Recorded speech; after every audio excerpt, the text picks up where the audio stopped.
रमन और टूथपेस्ट। एक दिन रमन और कमली। कमली, टूथपेस्ट खत्म हो गया है, क्या घर में नई ट्यूब है? है, मगर मिलेगी नहीं। एक ट्यूब महीना चलनी चाहिए, अभी 29 दिन हुए हैं। पिछले हफ्ते तुम्हारा भाई आया था, उसने भी यह टूथपेस्ट इस्तेमाल किया था। मैं कुछ नहीं जानती, ट्यूब को दबाओ, थोड़ा पेस्ट तो निकल ही आएगा। इतना कहकर कमली वहां से चली जाती है। रमन, ओह, बड़ा दबाया मगर नहीं निकला। गंगू पहलवान के पास जाता हूँ। गंगू पहलवान, पहलवान जरा ट्यूब को दबाना, पेस्ट निकालना है। गंगू पहलवान पूरी ताकत लगाता है, लेकिन यहां भी कामयाबी नहीं मिली।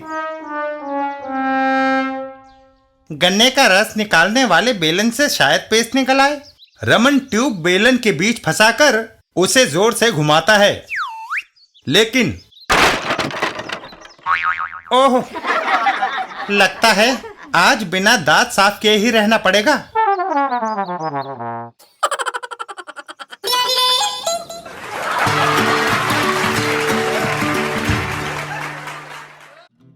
बिल्लू और नई कमीज। एक दिन बिल्लू के घर पर। बिल्लू, तुम्हारी ये कमीज बहुत पुरानी हो गई है, मैं वेशभूषा स्टोर्स को टेलीफोन कर देती हूँ, तुम चेक की नई रेडीमेड कमीज ले आओ। अच्छा मम्मी। वेशभूषा स्टोर्स। हेलो, मैं अपने बेटे को भेज रही हूँ, वह 8 वर्ष का है, उसे चेक की कमीज पहना दीजिए, बिल मेरे खाते में लिख लीजिए। ठीक है मैडम। कद्दू, क्या डिजाइन है, अंदर तो और भी अच्छे होंगे। आइए, आपकी मम्मी का फोन आ गया है, चेक की कमीज पहनकर देखिए। आए, बिल्कुल फिट आई है जनाब के। कितने पैसे?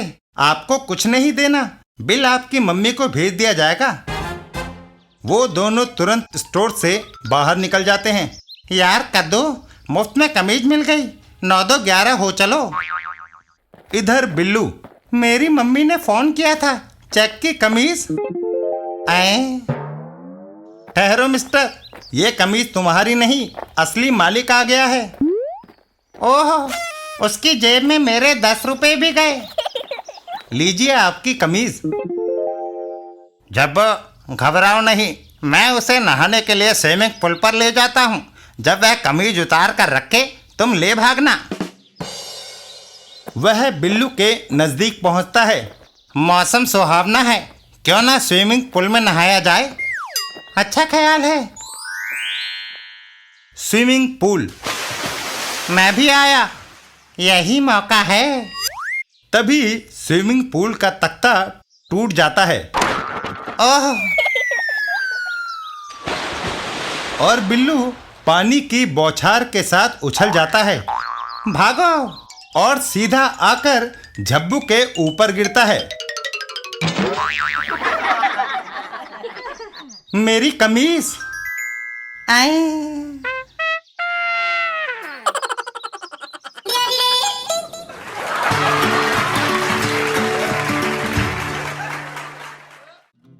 चाचा चौधरी और घुसपैठिए।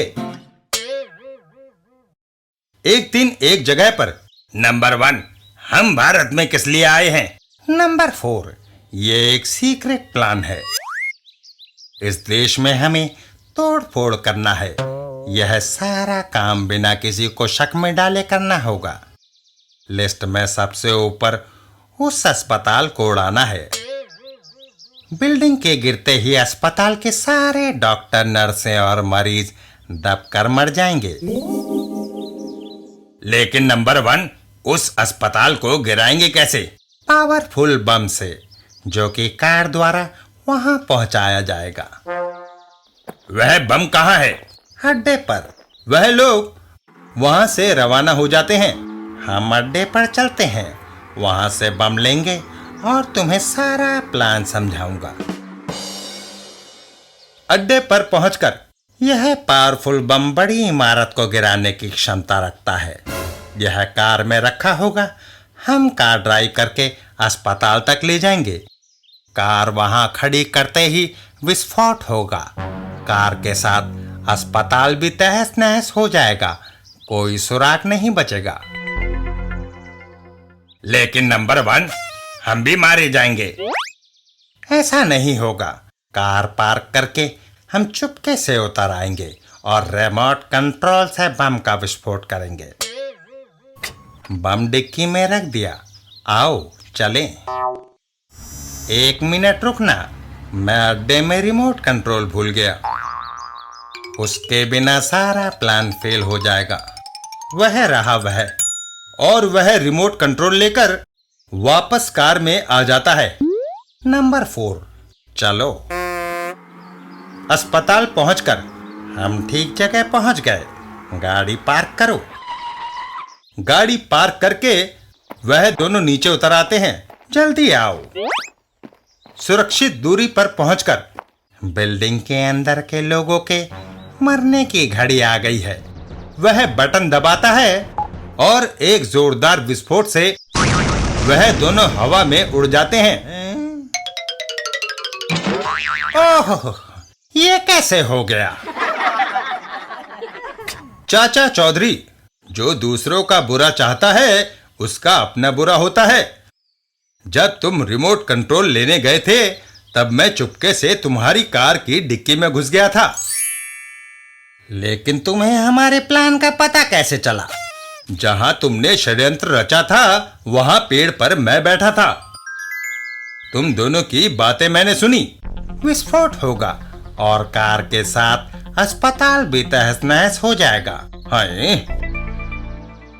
जब तुम रिमोट कंट्रोल लेने गए तो मैं चुपके से कार की डिक्की में बैठ गया।